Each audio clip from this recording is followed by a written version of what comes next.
ಬೇಕಲ್ವ ಇವಳು? ಹೌದು. ಖಳನವದಗನು ಕೋಲವೆನು ಬಲ ತಿಳಿದು ತನ್ನಳು ಸತಿಯತ ನೊಡಗೊಳುತ್ತ ಸಂತಸದಿಂದ ವಿಹಗ ಮಾತಜನ ಬೆಗಲೇರೆ.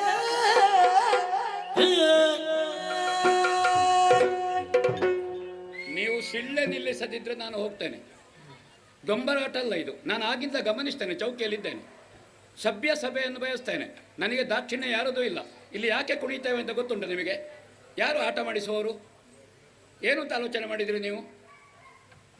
ಈ ಕ್ಷೇತ್ರದಲ್ಲಿ ನಮ್ಮ ತಿರುಗಾಟ ಗೊತ್ತುಂಟು ಎಷ್ಟು ಅಂತ? ಎಂಥದ್ದು ಸೀಳೆ? ಏನದು ಸೀಳೆ? ಕೋಳುಗಟ್ಟವ ಇಲ್ಲಿ ಕಂಬಳವ? ಯಾರದು? ಏನು ಆಲೋಚನೆ ಮಾಡಿದಿರಿ ನೀವು?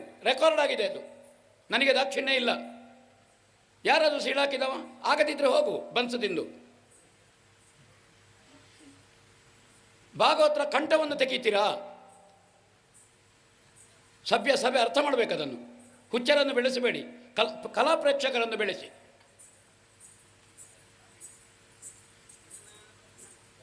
ಒಂದು ಕಲೆ ಸೇವೆ ನಡೀತಾ ಇರುವುದಿಲ್ಲಿ ಬಂದು. ನಾವು ಕೆಲಸ ಇಲ್ಲದಕ್ಕೆ ಕುಣಿಯುವುದಲ್ಲ, ಬೆವರು ತಿಳಿಸುವುದಲ್ಲ ಇಲ್ಲಿ, ಆಯಿತಾ? ಅಷ್ಟು ಅರ್ಥ ಮಾಡಿ. ಅವಾಗ ವಿಸಿಲು ಕೊಟ್ಟವರು ಯಾರು?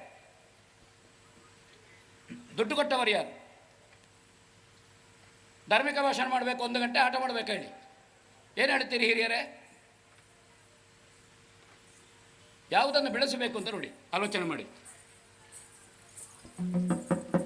ಖಳನವದೆಗೆ ಇವಳ ಅನುಕೂಲ.